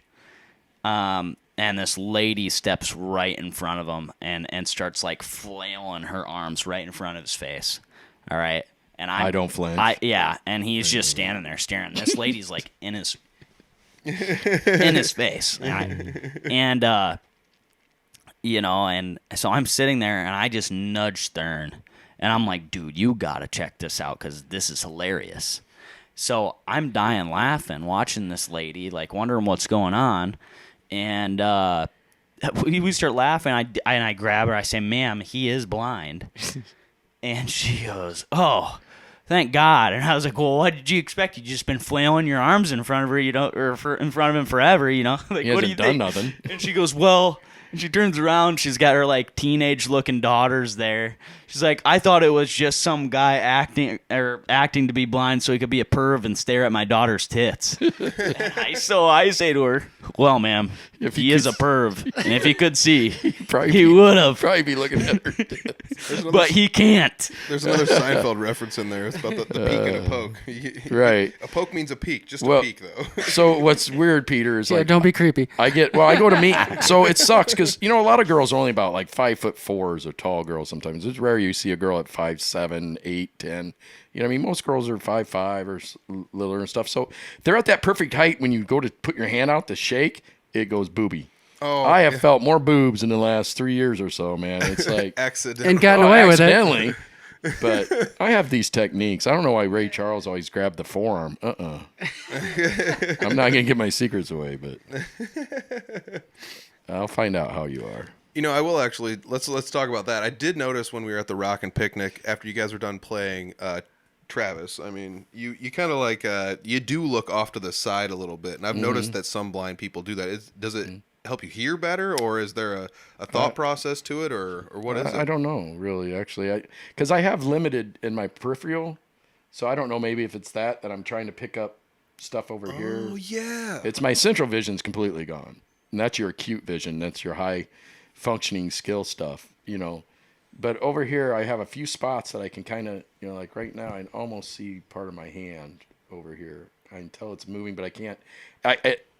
My brain, it's not telling my brain to focus on that, so I can't tell any detail or anything like that. And then most of my colors are all basically like gray tone, so I don't really have can't tell what colors are anymore really and stuff. But so, I mean, I have some limited vision, it's probably like, I want to say 90-10 or something like that. I remember now you say that. I remember you saying that at the Rockin' Picnic. You can if there's like a light show going on, you can kind of pick up the light show if you look off to the side. Oh yeah, we just got a light bar that Vinny blasted me with the other day. LED light bar. LED it's light bar. Awesome. Yeah, it's awesome. He plugs it in, and I'm like, gee, He's standing right in front of it. I was right in front of it, and it blasted me, and I'm like, yeah, there's light. I can't tell what color it is or nothing like that, but it's Let there be light. let Now there be you're light. now you're twice as blind as you were before. Yeah, exactly. Yeah. Well, let me ask you this, Bob. Do we have any other crazy stories we haven't talked about on here? Hey, can I get some more of that couch coffee? Yeah, let me see if I got some Dude, more. I'm gonna be. You guys are gonna get a fast bass player tonight. I'm gonna be like three finger It's Betty open now, speed. yeah. So It should be Holy whatever's crap. left That's in there. tough. I'm telling you what. Do you have stuff? Can I buy a bag of it here? Or? Yeah, I can tell you what. I'll send you home with some because I get a pretty good deal on it. And Well, I like good deals. Otherwise, if you listen to the podcast, I want to be able to order. I can order it. You can order it online. Yeah. Yeah, I'll have to I have somebody can help me. but- I've ordered it before, Have you? Trav. Yeah, dude, this stuff's the bomb. I am dead Hang on a serious. second. And I'd rather support a local or a, you know what I mean? I'm Probably about not warm, supporting Let me other. get you a little bit more. Oh, okay, yeah. But, I probably but don't yeah, need any. I mean, they are a sponsor to the podcast. Not that anybody really, Well, and I'm not blowing smoke either. This stuff is Right, is yeah. delicious. dude. Yeah, it's is. clearly my favorite coffee. I've got a few of my friends that Like I said, I don't drink stuff black, and I haven't had no sweeteners or nothing. It's just good, straight up black. Yeah, That's it the- really is. It is. I'm serious. This is actually what turned me back on to black coffee. Was the whole deal? Can we where, say like, black coffee anymore? yes? Well, oh, There's a gosh. Humble Pie song called Black Coffee. You kidding me? Oh God. But yeah, I mean, like I drank black coffee before, and I thought like, oh, this is good coffee or whatever. And then when I first tried Couchtown, it was just like, oh, this is amazing coffee. Now any other coffee, I need. No, I get it now. I need I've heard you on creamers the and sugars and podcast. other coffee. Right, There's right. a reason for it. Right. Exactly. When I run out of this stuff, it's Definitely it's, not It's a rough Folgers. week. You know, I'm always just like, I didn't order any. I forgot. Now I'm out, and now I got to drink some like store brand whatever. And Well, it's Juan Valdez approved. all right, Bob. Do we have any other crazy stories we haven't heard? We went through a little bit of Nashville. We went Things through, go bump in an orgy. We went a little. Went through a little bit of the Atlanta. We went through a little bit of the Bonnaroo. The reason that I'm back. We should cover that. Yeah. Oh, Why and are he- you and back? he Let me ask you that. His house was a cabin cruiser or whatever boat. Oh, okay. Well, so to begin with, my plan was to live on a cabin cruiser and have it on a trailer so that it could be mobile for work. Mm-hmm. So I got that all set up, and I went down, fall of 2019, and I went back to the Atlanta area. Mm-hmm. And I was staying at a marina on the boat and still working TV and film in the Atlanta area. And then once that kind of stopped after the first quarter of 2020, when everything kind of shut down, it seemed like a good time to come back just because things weren't happening as far as TV and film. And my mom still lives back here. One of my sisters stays with her and takes care of her. My other sister is pretty close. So it just seemed like a good time to come back and, be here for them. And it actually has turned out to be that way. Like, it's great that I'm close to be able to go out and help them whenever they need to. And just, be back with friends. One of my buddies plays drums in another local band called Crankshaft. His name's Guys DJ are awesome. Holvenstadt. Good dudes. And one of the only bands with a sax player, and they He's a play stud. and they play Baker Street. Yeah. Oh, cool. Yeah, it's badass. Yeah, it's really cool. I want to play with him sometimes. Yeah, so I want to do What, bitch Jerry with Rafferty, him. is that right? Is that Yeah. Jerry Rafferty? yeah, All yeah, right. yeah. I got So- one. I got one. Yeah. Yeah. So anyway, DJ and I, the drummer in that band, we've known each other like really well since 4th grade, and we've been friends like all our lives. So it's really cool to be close and have them around and just kind of be back home. It's really a good time for that right now.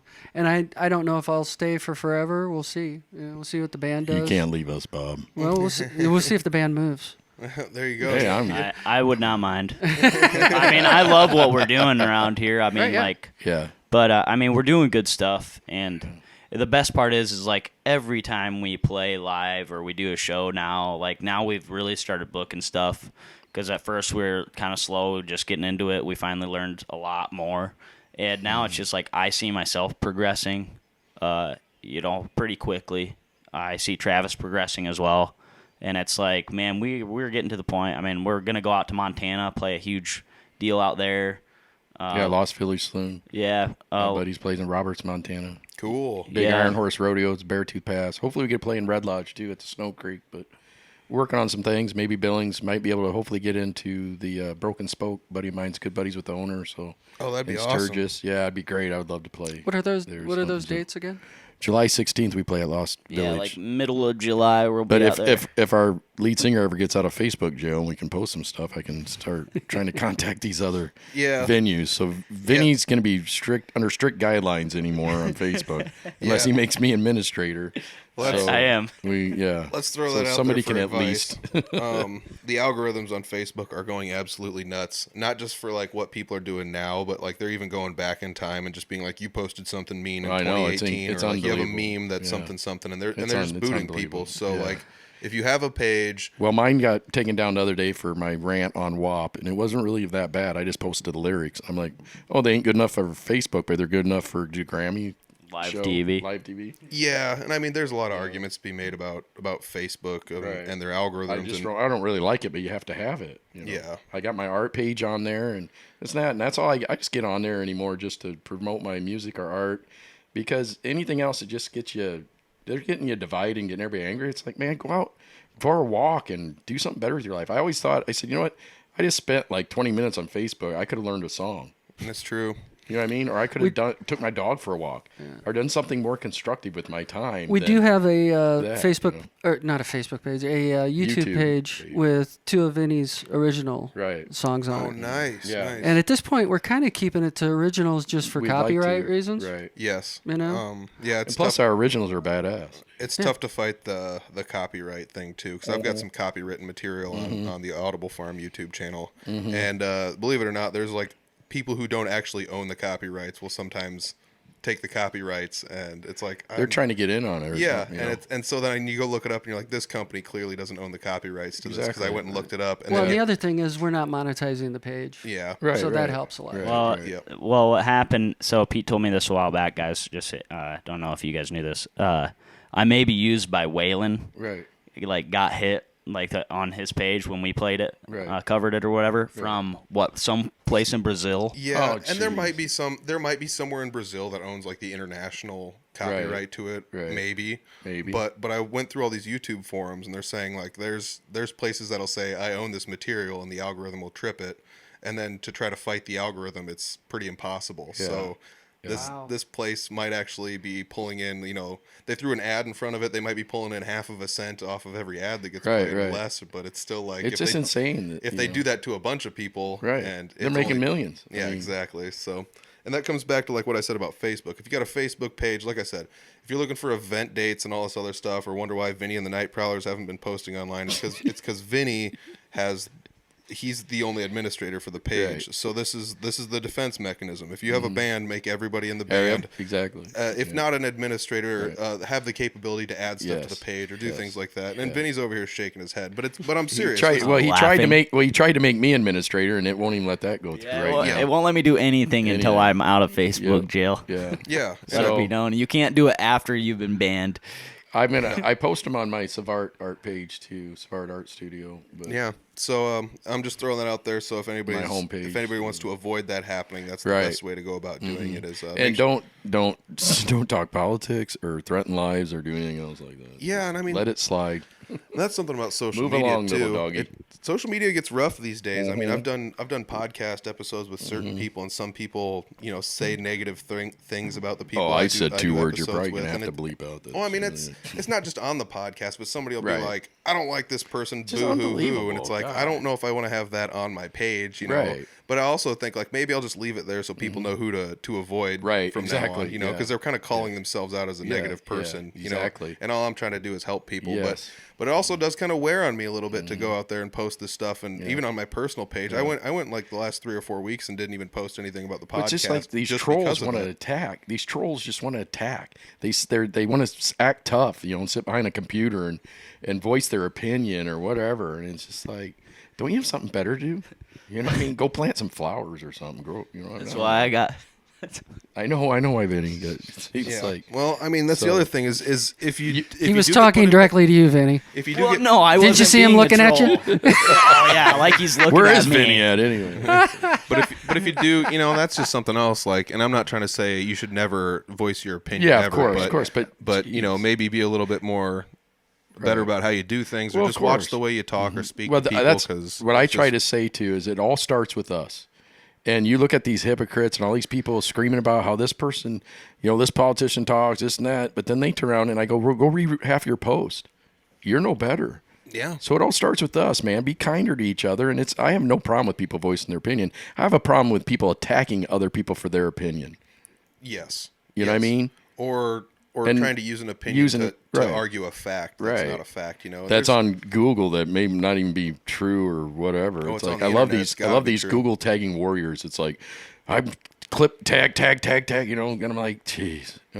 Go do something. Yeah. Constructive. Yeah, and I mean, that's one go of the create best, some art. Go do something. and that's one of the best parts about going Learn out an in instrument. the music scene is the fact that like people in the music scene, at least up here, are so supportive of one another. Yeah, And that's what I've noticed on this side of the state. I was talking to Vinny about it. I said, man, I know why you kind of like it over there. There's a pretty damn good music scene over here, man. A Yeah, lot and of it's not- talented people. it's not that people are negative other places, and it's not that No, everybody right. up here is best friends with each other either, Right, right. But we also understand the struggle and the plight that everyone goes through. So Oh yeah. Well, it's super cool. Like, I Clint? mean, Barnum jams, dude. Like, I miss Yeah. those being back. I've been in Eastern Iowa lately working or whatever, so I can't go to Barnum jams on Tuesday nights.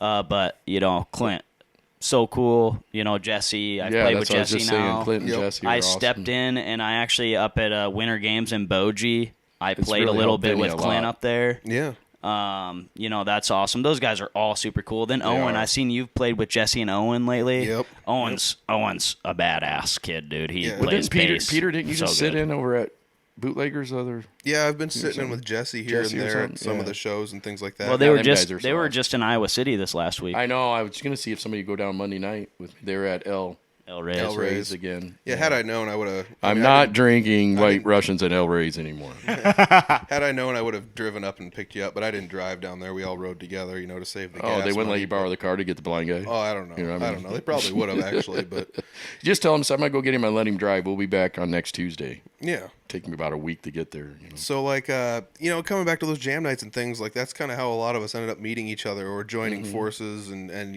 like Jesse, one of his taglines that I gave him is, "You never know who's going to show up at a Jesse Wilson show, because if I've got a gig booked somewhere else, I can't play with him." Right. And that was one where Vinny played with him, and before that, my buddy Dan Blair was playing with him. And By the way, that's how we got our gig here at Bootleggers, because Nate was it. he was like, "Oh, that guy's and cool. that Who the cool- hell that is he?" Nate's cool as hell, man. What a great guy. And shout out to him and Bootleggers for giving us an opportunity. And he had never heard us, He Yeah. went on a limb, and I'm like, he asked us back 2 weeks later. I go, oh, he must have liked us. I'm yeah, like, yeah, that's pretty cool. And that was our first time doing a 3-hour set. We had never done a 3-hour set before. yeah. And I mean, It's funny. I told Vinny, I said, we've played at more gigs further away from our, like Bob and I's local home in Cedar Rapids, Mount Vernon, Lisbon area, than we have there. This Saturday night will be our first time playing back around at home in an actual 3-hour gig since last summer, where we only played 8 songs, between Yeah, sets between of contagious sets. behavior. So it's weird. We played Peoria. We played over here at Fort Dodge, It's like Peoria was awesome. I yeah, can't wait to Peoria go was back. awesome. I know. We got to get a hold of them, the VFW over there, and that was fun. She was like, goes over and Bob's back there. I can't tell. Bob has no shirt, no shoes He's about down to his skivvies. It was warm. And she goes, look. I think she Snapchatted or something and said, look, no shirt, no shoes, but he's still getting service.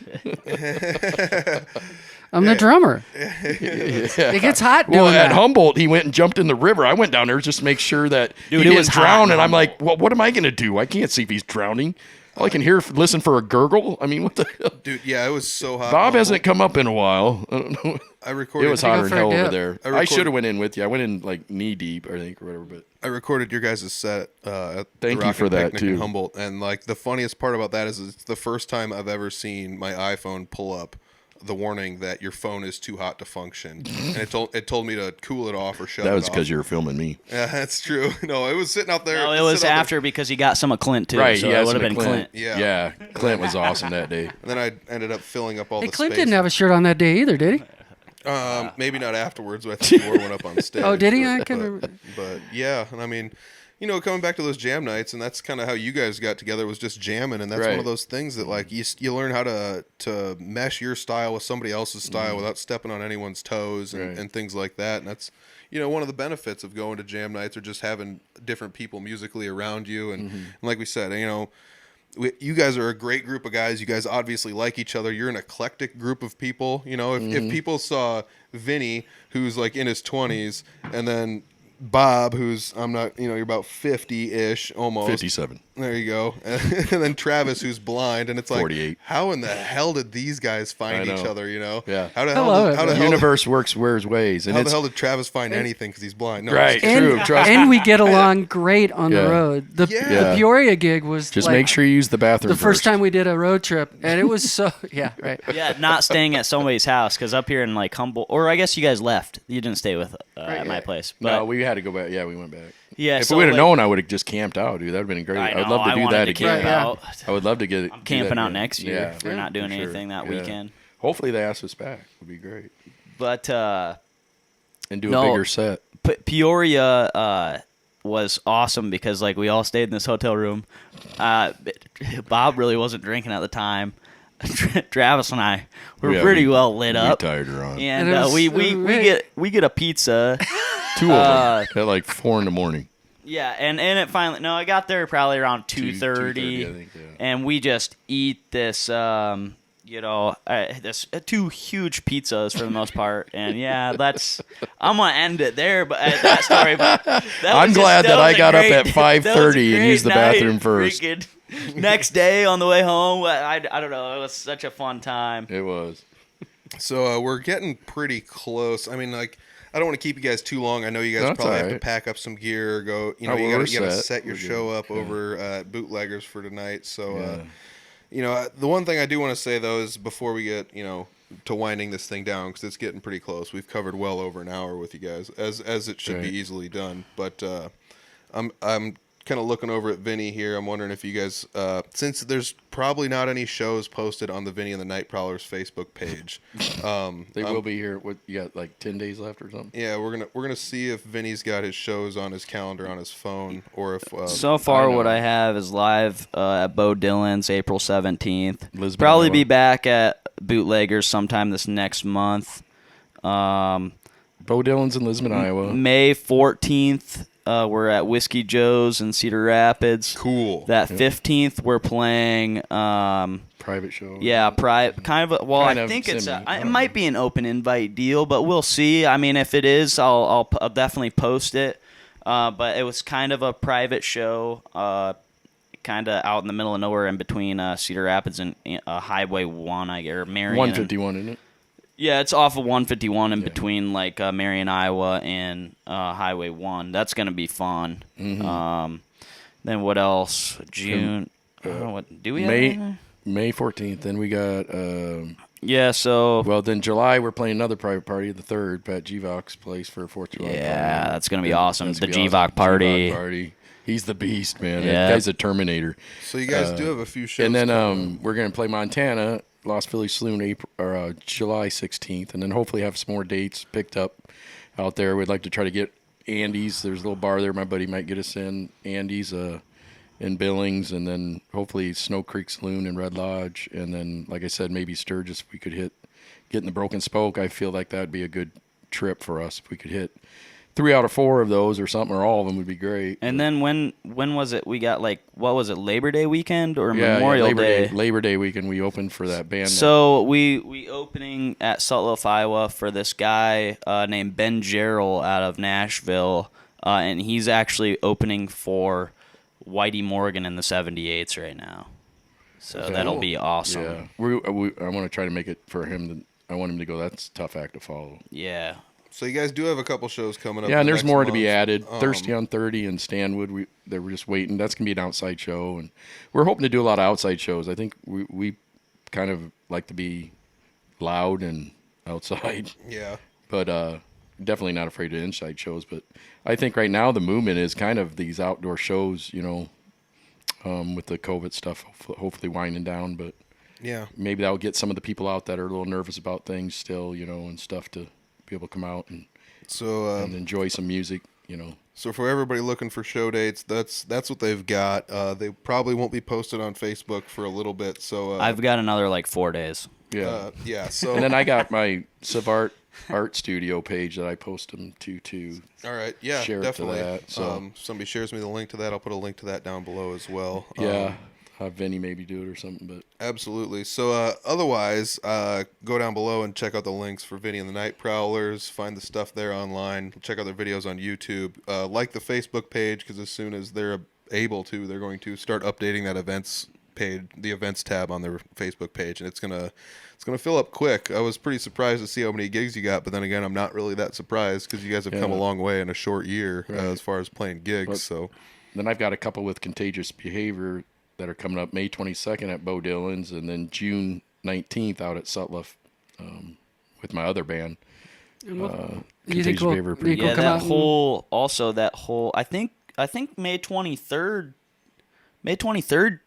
Clint's at Sutliff. Yeah. So that's right. going to be the awesome. next day. But I'm hoping maybe he comes over that Saturday and catch Contagious or something. Maybe we can get him to fill in on a break like he used to do. Maybe, you know what I mean? Oh, that'd be cool. Something cool And like then- that. Yeah. And then I guess another awesome. one for me is that same weekend, that May 21st and 22nd. This kid is coming up from Nashville, and I've got a show with him. And another band, I guess we're opening for another band from down there. Eli Alger. Yeah, Eli Alger. I'm with him. He's more of a country guy, but I'm gonna play lead guitar for him at somewhere in Cedar Falls, and then I guess Omaha the 21st, and Cedar Falls the 22nd. Then I'll run home to catch Clint. Nice. Well, heck, this has been a good time sitting down talking with you I all. apologize for like- any foul language there. Oh, too, no, it's Peter. okay.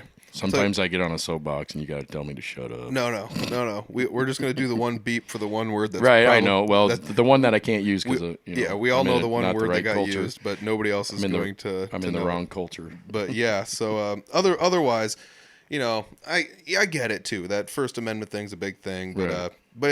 I'm just It trying is not what to it ruffle is. too many Exactly. feathers. Well, here, I knew, and it's unfortunate we have to be like that nowadays. Yeah, but whatever. I just gotta say to everybody, Bob and Travis, thank you very much for sitting down and talking thank with you, me. dude. I've been waiting to do this with you for a long time. Yeah, man. If you guys Thanks so have much. any fun stories that you forget that you forgot to tell on the podcast, Well, and you remember, you just didn't write ask them how down. I lost my vision. We'll talk about that next time. Write it down. Oh, it's stuck in my memory, bud. Write it down. Let's write it down if you got any fun stories, and I'd love to sit down and chat Sure, with you guys yeah. again sometime. Oh, I'd love to, yeah. And we'll see how well this goes. I think I'm not sure if the camera pointed at me and Vinny died halfway through or not, but I know that we're still recording up there. So It'll be just like I'm watching it. They'll have the same experience that I was having through it. This is the to-do list I got on my mug. And again, man, that couch coffee stuff, dude. That's the Couch bomb. Town. Couch Town. God, I don't know what. It is. I'm telling you, that is top notch. That's no lie. Well, thank you guys very much for sitting down and talking with me. I really do appreciate it. It's you guys are some fun people that I met through Vinny. And Yeah, it's it's great. it's I love crazy. meeting- Yeah, likewise. I love Likewise, meeting Peter. beautiful people, and you're great, Peter. And God damn it, remember your 3-finger Betty shirt. Oh. yeah, I'm sorry. Yeah, I'll have to. Well, you know I'm wearing my Audible Farm shirt today. You didn't even mention I do know that. did Do you know that? Because it could, I hope so. I had Bob pick it out of my closet. I was like, I hope it wasn't the one that, if it requires a condom, or for my next trick, it requires a condom. I had that one on one day when I went to meditation class. I was like, the teacher was like, well, I didn't know. I was like, whatever. And she's like, do you want to know what your shirt says? And I'm like, oh, crap. Probably not really. And she was laughing. Everybody there was cool. But, oh, well, this world today is so offensive or offended by everything. It's That's like, good true. God. That's true, man. Get some thick skin, man. Oh yeah, I hope you don't have to blur the one word on this. Oh, he will. Yeah, for anybody that couldn't see that, it's wake up, drink coffee, poop, be awesome. Hey, dude, just don't let Vinny do it before you. Yeah. Oh man. We'll explain Enough that said. one later. I wish I would have got a Enough picture said. of that. Well, everybody, thanks for sitting down and talking with me. I thank you, really do man. appreciate it. We'll chat with you guys again. Hey, love and peace to everybody out there, man. Peace. I love those guys. It's one of those fun things about these guys is the fact that, like we said, kind of in the end of the podcast, there, it's an eclectic group of dudes. They're different ranges of age. One guy's blind, another guy's worked with Dolly Parton and Johnny Cash, and worked at Bonnaroo and all this other stuff. And I went to a community college with the other guy. That's Vinny, and Vinny. Vinny was a bull rider beforehand, and if you saw these guys walking down the road, you'd be like, "What are these guys doing?" And then, sure enough, they're gonna come shred your face in your hometown. If you guys are looking for them to come to your hometown, hit them up on social media. I'm sure they would be more than willing to make the travel like they were talking. They're going to be making some big moves this summer. So if you guys are looking to book them now because their calendar's filling up quick. And these guys are all really fun guys. They're all really nice guys. And that's, one of the things that really kind of took me, it's not like it took me back to see that these guys were actually nice people, but like you notice about Bob, he's so soft-spoken and he's done all this cool stuff. And then you got Travis, who's blind and still somehow finds a way to play the bass. So all I've got to say is if you're making excuses for not being able to play an instrument, there's a blind guy over here playing an instrument. So there's not many excuses out there as far as I'm concerned. So, I mean, it makes me want to step my game up too. I've seen Travis play bass and he's darn good at it, and just watching Vinny get better over the course of the last 2 or 3 years has been pretty mind-blowing because when we did our first episode together, like almost 100 episodes ago, which is almost 2 years ago, he was just kind of starting out, and now he's got a full band around him, a band that has his namesake at the beginning of it. But Vinny's not one of those big-headed guys that's going to say, I've got a band and my band this and my band that. Even though it has his namesake, I guarantee you he's just as ecstatic to have those guys around him as anybody, and it's all about finding the right group of people and enjoying each other. I mean, we were talking before and after the podcast about how much those guys all enjoy each other's company, and they travel well. They traveled 3 hours to gigs multiple times, and it's not a big deal to them because they all enjoy one another's company. So that's another testament to finding, band members that you can enjoy being around, and that's not always an easy thing to do. So hats off to those guys for finding each other and making the music and just keeping it pure, man. I really enjoy it. Vinny and the Night Prowlers, man. Scroll down below, check out their links, click on the Facebook and such, give them a like. And like I said, if you're looking to book them, hit them up now. Their schedule's filling up quick. They're traveling. And are they a world touring band? No, but they might be. You never know. They're going all over the place, man. And they play some covers. They're getting some originals folded into the mix too, and the originals are killer. I look forward to seeing them at least the night that this was recorded. Now it's post haste. The show was awesome. The show was amazing. Gosh, they are so good. No, I assure you it's going to be a good show, and I'm looking forward to hitting up some more of their shows in the future. So every time they're up in my neck of the woods, I'm looking forward to seeing them. And Vinny does a lot of traveling with work, so I don't get to see him as much as I used to. And he used to pop by jam nights all the time, but like I said, he travels a lot now, so it's not always available for him to come to jam nights. So whenever I get to see my old buddy Vinny, I'm really happy about it. And I'm glad Vinny introduced me to Bob and Travis. And Bob and Travis, thank you guys so much for joining me on the podcast. And thanks to Vinny for helping me set all this up. And like I was nervous. I was like, are we going to do individual podcasts with everybody and then smush them together? Or how are we going to do this? And it's like, well, we can try it all as a group. So hopefully we weren't too rowdy as a group of guys, and it's all just kind of free form, and we just kind of let the chat go as it went. And I took almost no notes beforehand, so that's another testament to how well these guys can interact with one another and bounce ideas off of each other. And I just like being around people like that. So hats off to Vinny and the Night Prowlers. Check them out online. All the links are down below. Oh baby, if you're looking for links to click on down below, there's also the Audible Farm Patreon page. For $1 a month, that's only $12 a year, you can watch all of the video versions of this podcast. All of them. I don't think I'm asking too much, asking just for $1. When you go to Patreon, you click on it, it suggests $5. If you don't want to pay $5 a month, don't. Go just pay $1 if you want. I'm cool with it. If you don't want to watch the video versions, don't worry. It's always going to be free as an audio thing. So if you guys are just looking to listen to it on the road and you don't really care about watching the videos, that's fine with me. But the video versions are definitely available. It adds an extra dynamic to it. Every now and then there's some really funny stuff that happens on the videos, and I guarantee you it'll be worth it if you start subscribing to the video versions. I might even start putting out some bonus content on the Patreon page, maybe some solo episodes that are shorter just to talk about things that are on my mind and maybe not necessarily things that anyone else wants to talk with me about, because I don't want to bring anyone on the podcast and talk to them about touchy subjects that they don't want to talk about. So I might be tackling some stuff solo and leaving it on the Patreon just for the people who subscribe. So maybe there'll be tips and tricks. Maybe there'll be things I see in the community that I do or do not like. Maybe it'll just be me rambling about nonsense. I don't know, but I'm really debating throwing a second series of this podcast, a little behind the scenes look or some such, as to what goes on in my mind and what I get to see, because I got my feelers out there and I see a lot of stuff in the music scene happening. I got a lot of friends in the music scene, and I've interviewed a lot of different people, And it's a great scene to be in, and it's mostly positive most of the time, and people most of the time do the right thing, but sometimes they don't. So that's a conversation for another time. Hit up that Patreon page if you're looking for stuff like that. Otherwise, go to the YouTube channel. There are audio versions of the podcast there. There are video clips. Not only that, but there's live videos of bands there. There's also guitar mods and all sorts of other good stuff. I've even got a couple music videos I made for people I uploaded on there. So smash that subscribe button, please, if you like it. And if you don't, you don't have to hit the subscribe button. I'm not twisting anybody's arm to do anything they don't want to do. But I appreciate everybody sitting down, talking, listening on the podcast. If you're into monetarily supporting the podcast, there's that Patreon page. Otherwise, the Audible Farm shop is also open. Go to shop.audiblefarm.com. Find something you like and make a purchase. There's t-shirts and stickers on there. There's also hoodies. The hoodies are running low.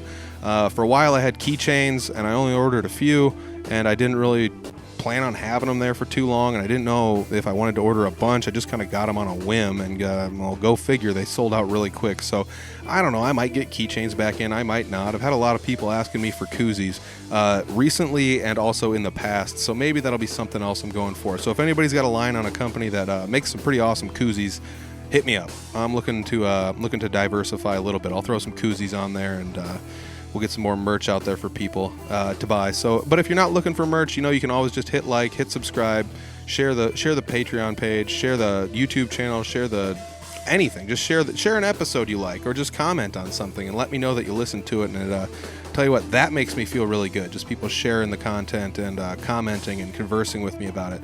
Nothing makes me feel better than that. So it's not always about supporting people with money. Sometimes it's about supporting people non-monetarily as well. So check it out. All the links are down below for Audible Farm, as well as Vinny and the Night Prowlers. I want to say thanks again to those guys for taking time out of their day to come up here early before they had to play a show that's not even in the town that I record, and so hats off to them for making a big roundabout trip to go down and back to do what they're going to do. So appreciate it. Big hats off to those guys. Big ups for them to sit down and talk to me for so long. This was a big episode, a long episode, and we didn't even scratch the surface on Travis or Bob's stuff. And this is the third time Vinny's been on the podcast, so he kind of just kept quiet for the most part and kind of just helped me, wrangle the cats around as we needed to. So hats off to everybody in the band. If you haven't seen them live, you can watch the YouTube videos that I've got, but it's not going to do them justice. They've gotten so good. Not that they weren't good then, but they've gotten so good since then. So you have to go check it out. I am always looking forward to seeing them live. I love those guys, and I love you guys for listening. So thank you guys very much. I'll check you guys next week. It's going to be a good one next week, too. Peace.